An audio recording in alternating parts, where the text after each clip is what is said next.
The Hound of the Baskervilles by Arthur Conan Doyle, 1902. Chapter 2.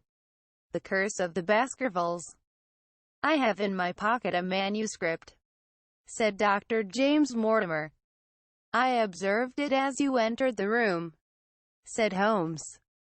"It is an old manuscript. Early 18th century, unless it is a forgery." "How can you say that, sir? You have presented an inch or two of it to my examination all the time that you have been talking. It would be a poor expert who could not give the date of a document within a decade or so. You may possibly have read my little monograph upon the subject. I put that at 1730.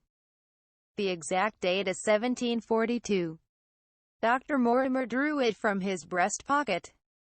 This family paper was committed to my care by Sir Charles Baskerville, whose sudden and tragic death some 3 months ago created so much excitement in Devonshire. I may say that I was his personal friend as well as his medical attendant. He was a strong-minded man, sir, shrewd, practical, and as unimaginative as I am myself. Yet he took this document very seriously, and his mind was prepared for just such an end as did eventually overtake him." Holmes stretched out his hand for the manuscript and flattened it upon his knee. "You will observe, Watson, the alternative use of the long S and the short. It is one of several indications which enabled me to fix the date." I looked over his shoulder at the yellow paper and the faded script. At the head was written, "Baskerville Hall," and below in large, scrawling figures, 1742. It appears to be a statement of some sort. Yes, it is a statement of a certain legend which runs in the Baskerville family. But I understand that it is something more modern and practical upon which you wish to consult me. Most modern. A most practical pressing matter, which must be decided within 24 hours. But the manuscript is short and is intimately connected with the affair. With your permission I will read it to you." Holmes leaned back in his chair, placed his fingertips together, and closed his eyes with an air of resignation. Dr. Mortimer turned the manuscript to the light and read in a high, cracking voice the following curious, old-world narrative. "Of the origin of the Hound of the Baskervilles there have been many statements, yet as I come in a direct line from Hugo Baskerville, and as I had the story from my father, who also had it from his, I have set it down with all belief that it occurred even as is here set forth. And I would have you believe, my sons, that the same justice which punishes sin may also most graciously forgive it, and that no ban is so heavy but that by prayer and repentance it may be removed. Learn then from this story not to fear the fruits of the past, but rather to be circumspect in the future, that those foul passions whereby our family has suffered so grievously may not again be loosed to our undoing. Know then that in the time of the Great Rebellion, the history of which by the learned Lord Clarendon I most earnestly commend to your attention, this manor of Baskerville was held by Hugo of that name, nor can it be gainsaid that he was a most wild, profane, and godless man. This, in truth, his neighbors might have pardoned, seeing that saints have never flourished in those parts, but there was in him a certain wanton and cruel humor which made his name a byword through the West. It chanced that this Hugo came to love, if, indeed, so dark a passion may be known under so bright a name, the daughter of a yeoman who held lands near the Baskerville estate. But the young maiden, being discreet and of good repute, would ever avoid him, for she feared his evil name. So it came to pass that one Michaelmas this Hugo, with 5 or 6 of his idle and wicked companions, stole down upon the farm and carried off the maiden, her father and brothers being from home, as he well knew. When they had brought her to the hall, the maiden was placed in an upper chamber, while Hugo and his friends sat down to a long carouse, as was their nightly custom. Now, the poor lass upstairs was like to have her wits turned at the singing and shouting and terrible oaths which came up to her from below, for they say that the words used by Hugo Baskerville, when he was in wine, were such as might blast the man who said them. At last, in the stress of her fear, she did that which might have daunted the bravest or most active man, for by the aid of the growth of ivy which covered, and still covers, the south wall, she came down from under the eaves, and so homeward across the moor, there being 3 leagues betwixt the hall and her father's farm. It chanced that some little time later Hugo left his guests to carry food and drink, with other worse things perchance, to his captive, and so found the cage empty and the bird escaped. Then, as it would seem, he became as one that hath a devil, for, rushing down the stairs into the dining hall, he sprang upon the great table, flagons and trenchers flying before him, and he cried aloud before all the company that he would that very night render his body and soul to the powers of evil if he might but overtake the wench. And while the revellers stood aghast at the fury of the man, one more wicked, or, it may be, more drunken than the rest, cried out that they should put the hounds upon her. Whereat Hugo ran from the house, crying to his grooms that they should saddle his mare and unkennel the pack, and giving the hounds a kerchief of the maid's, he swung them to the line, and so awful cry in the moonlight over the moor. Now, for some space the revellers stood agape, unable to understand all that had been done in such haste. But anon their bemused wits awoke to the nature of the deed which was like to be done upon the moorlands. Everything was now in an uproar, some calling for their pistols, some for their horses, and some for another flask of wine. But at length some sense came back to their crazed minds, and the whole of them, 13 in number, took horse and started in pursuit. The moon shone clear above them, and they rode swiftly abreast, taking that course which the maid must needs have taken if she were to reach her own home. They had gone a mile or 2 when they passed one of the night shepherds upon the moorlands, and they cried to him to know if he had seen the hunt. And the man, as the story goes, was so crazed with fear that he could scarce speak, but at last he said that he had indeed seen the unhappy maiden, with the hounds upon her track. But I have seen more than that, said he, for Hugo Baskerville passed me upon his black mare, and there ran mute behind him such a hound of hell as God forbid should ever be at my heels. So the drunken squires cursed the shepherd and rode onward. But soon their skins turned cold, for there came a galloping across the moor, and the black mare, dabbled with white froth, went past with trailing bridle and empty saddle. Then the revellers rode close together, for a great fear was on them, but they still followed over the moor, though each, had he been alone, would have been right glad to have turned his horse's head. Riding slowly in this fashion they came at last upon the hounds. These, though known for their valor and their breed, were whimpering in a cluster at the head of a deep dip or goyle, as we call it, upon the moor, some slinking away and some, with starting hackles and staring eyes, gazing down the narrow valley before them. The company had come to a halt, more sober men, as you may guess, than when they started. The most of them would by no means advance, but 3 of them, the boldest, or it may be the most drunken, rode forward down the goyle. Now, it opened into a broad space in which stood 2 of those great stones, still to be seen there, which were set by certain forgotten peoples in the days of old.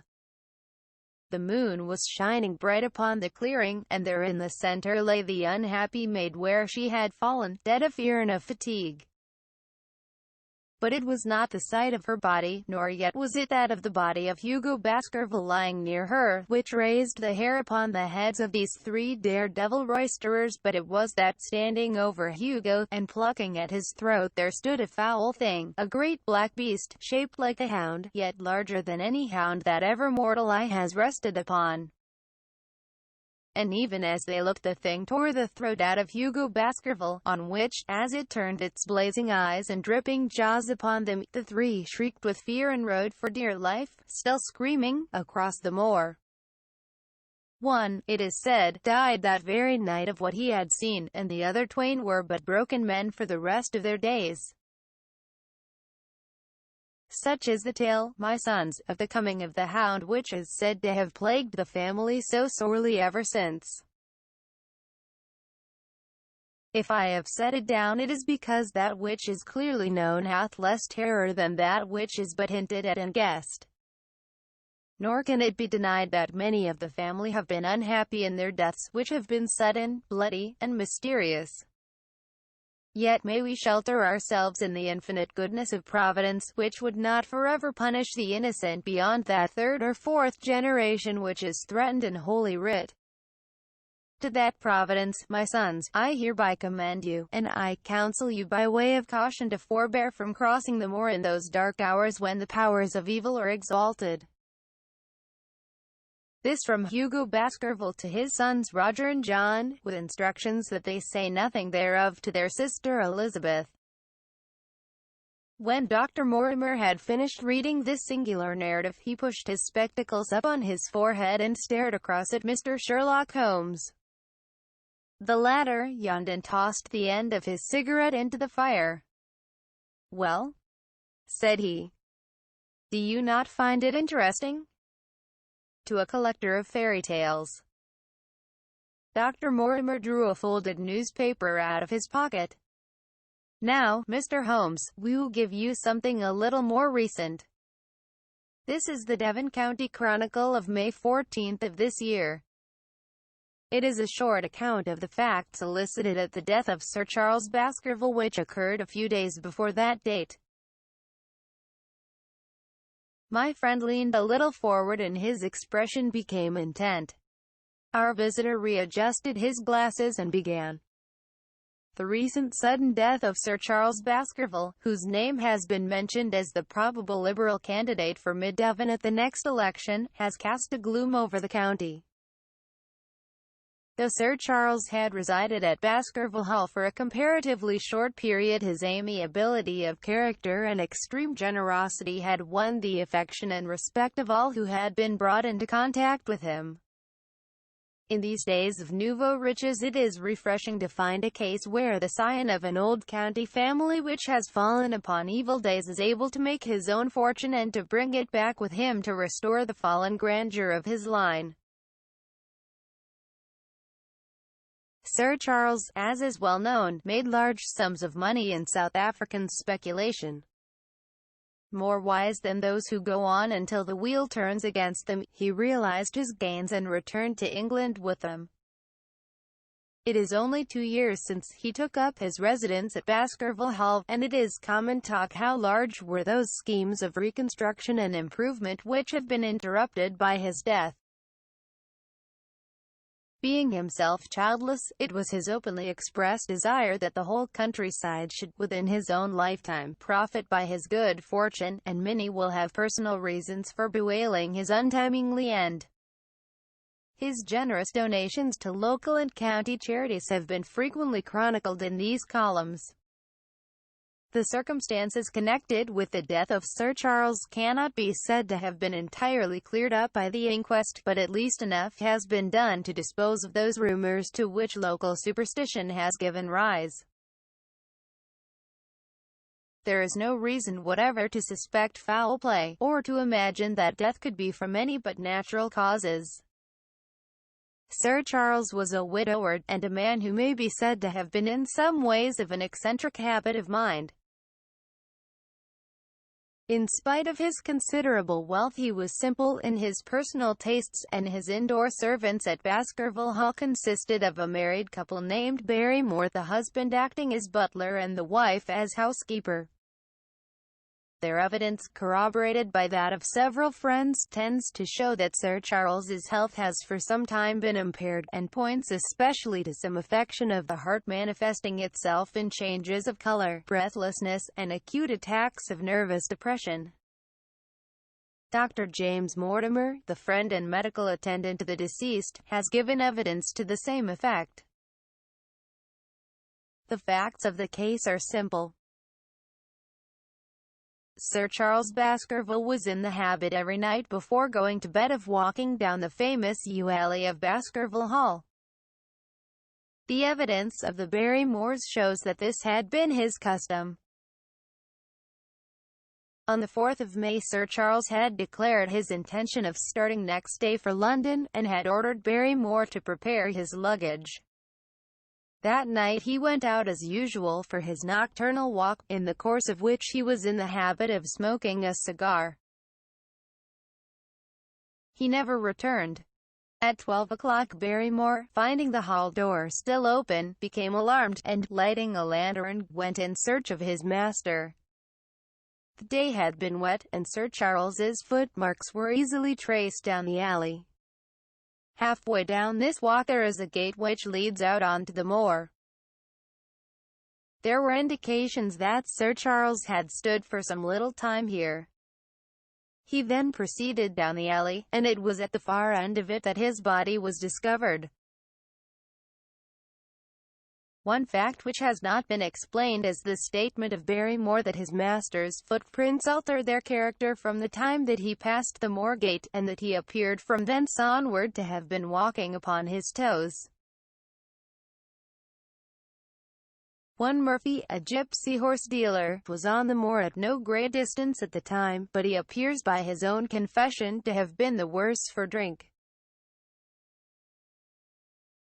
He declares that he heard cries but is unable to state from what direction they came. No signs of violence were to be discovered upon Sir Charles's person, and though the doctor's evidence pointed to an almost incredible facial distortion, so great that Dr. Mortimer refused at first to believe that it was indeed his friend and patient who lay before him, it was explained that that is a symptom which is not unusual in cases of dyspnea and death from cardiac exhaustion. This explanation was borne out by the post-mortem examination, which showed long-standing organic disease, and the coroner's jury returned a verdict in accordance with the medical evidence.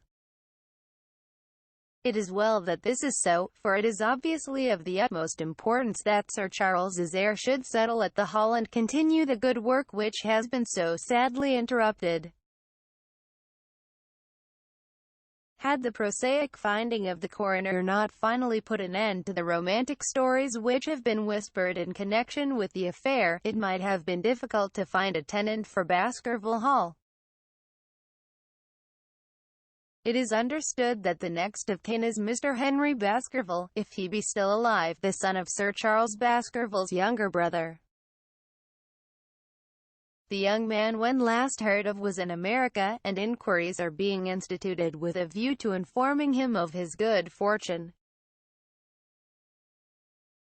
Dr. Mortimer refolded his paper and replaced it in his pocket. Those are the public facts, Mr. Holmes, in connection with the death of Sir Charles Baskerville. "I must thank you," said Sherlock Holmes, "for calling my attention to a case which certainly presents some features of interest. I had observed some newspaper comment at the time, but I was exceedingly preoccupied by that little affair of the Vatican cameos, and in my anxiety to oblige the Pope I lost touch with several interesting English cases. This article, you say, contains all the public facts?"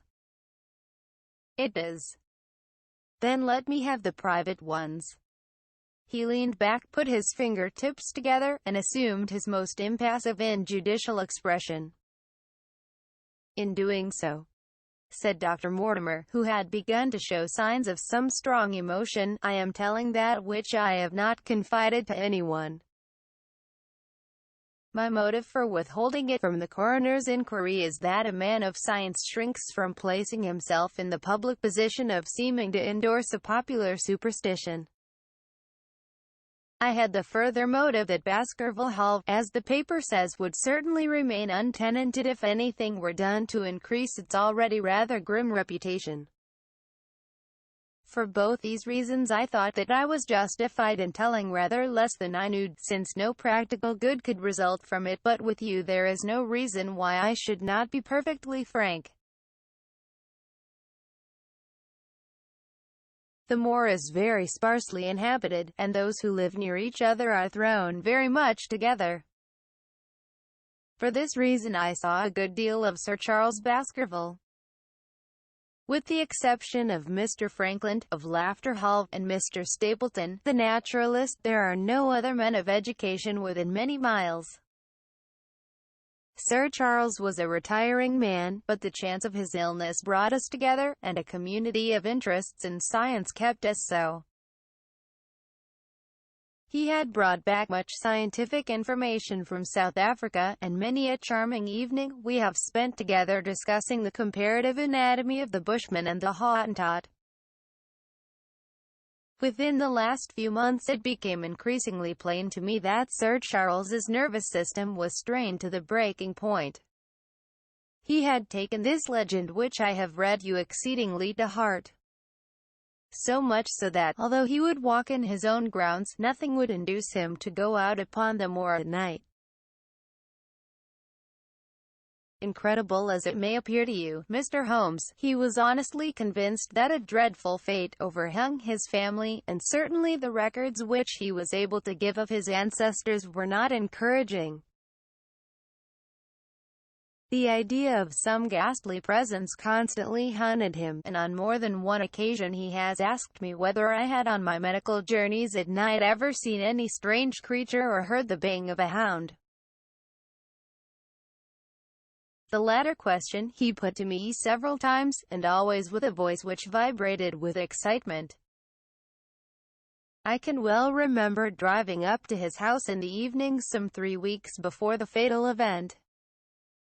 He chanced to be at his hall door. I had descended from my gig and was standing in front of him, when I saw his eyes fix themselves over my shoulder and stare past me with an expression of the most dreadful horror. I whisked round and had just time to catch a glimpse of something which I took to be a large black calf passing at the head of the drive. So excited and alarmed was he that I was compelled to go down to the spot where the animal had been and look around for it. It was gone, however, and the incident appeared to make the worst impression upon his mind. I stayed with him all the evening, and it was on that occasion, to explain the emotion which he had shown, that he confided to my keeping that narrative which I read to you when first I came. I mention this small episode because it assumes some importance in view of the tragedy which followed, but I was convinced at the time that the matter was entirely trivial and that his excitement had no justification. It was at my advice that Sir Charles was about to go to London. His heart was, I knew, affected, and the constant anxiety in which he lived, however chimerical the cause of it might be, was evidently having a serious effect upon his health. I thought that a few months among the distractions of town would send him back a new man. Mr. Stapleton, a mutual friend who was much concerned at his state of health, was of the same opinion. At the last instant came this terrible catastrophe. On the night of Sir Charles's death, Barrymore the butler, who made the discovery, sent Perkins the groom on horseback to me, and as I was sitting up late I was able to reach Baskerville Hall within an hour of the event. I checked and corroborated all the facts which were mentioned at the inquest. I followed footsteps down the yew alley. I saw this spot at the moor gate where he seemed to have waited. I remarked the change in the shape of the prints after that point. I noted that there were no other footsteps save those of Barrymore on the soft gravel, and finally I carefully examined the body, which had not been touched until my arrival.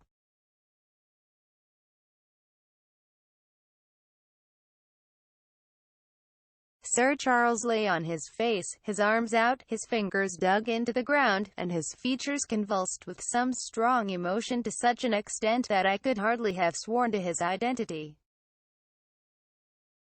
There was certainly no physical injury of any kind. But one false statement was made by Barrymore at the inquest. He said that there were no traces upon the ground round the body.